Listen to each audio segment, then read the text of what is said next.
Alhamdulillah wa ala alihi wa sahbihi wa mawala la hawla wa la quwata illa billah.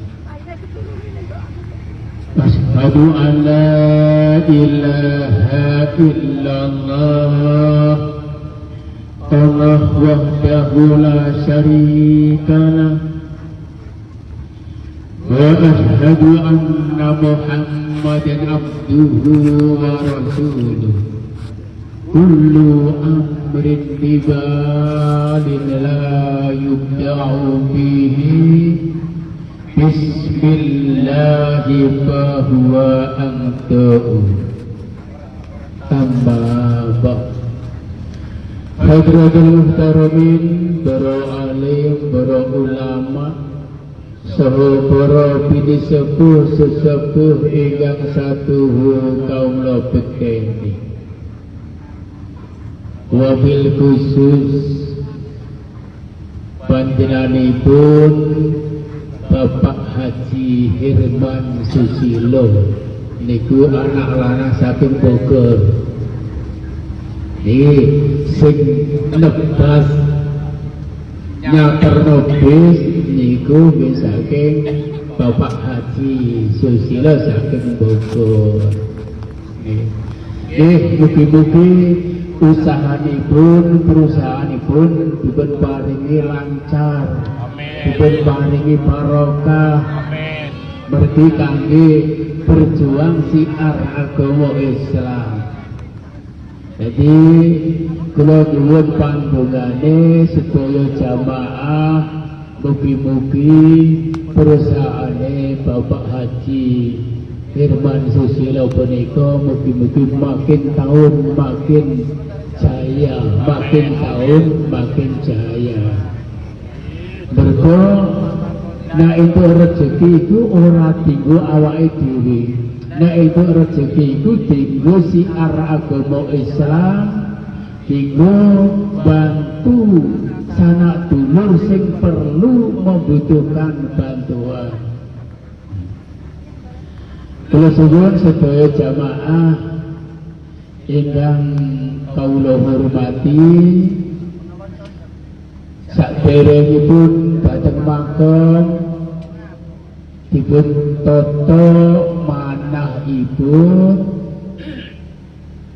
dipun tata niatipun, niat awak dhewe, niat ingsun ibadah ngalap ridane Gusti Allah. Lantaran kula lan panjenengan sami sowan dhateng pesareane para kekasih Gusti Allah, para waline Allah. Mugi-mugi sedaya keluarganipun panjenengan dipun tata karo Gusti Allah. Muga-muga anggenipun pados rezeki dipun paringi lancar. Amin. Mbah Juri niku boten saged bantu panjenengan sagedipun namung ndongaake.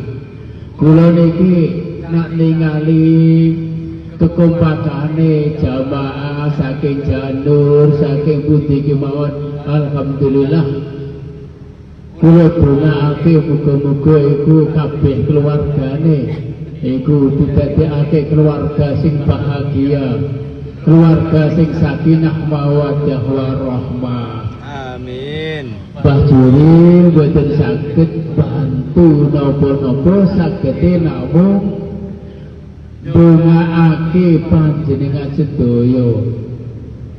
Rina wengi uripe Mbah Juri niku namung ndongaake kangge ndongaake umat menika.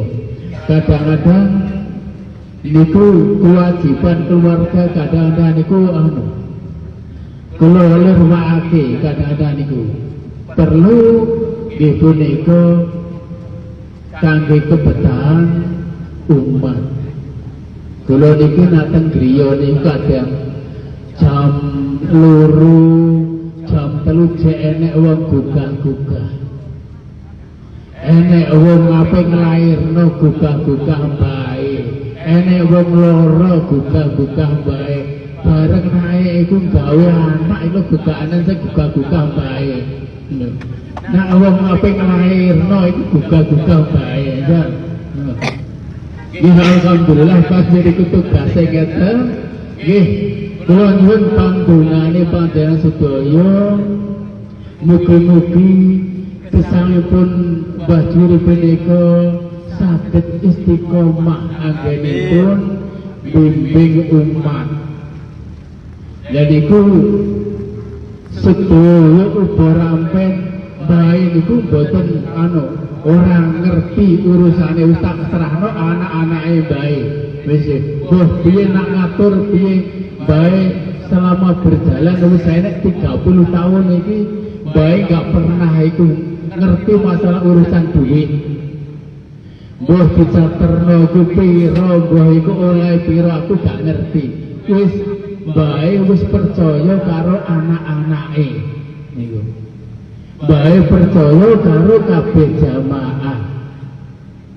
Nggih monggo nggih anu donga nggih, donga mugi-mugi kula lan panjenengan niku diparingi keselamatan niku anggenipun ibadah nggih. A'udzu billahi minasyaitonir rajim.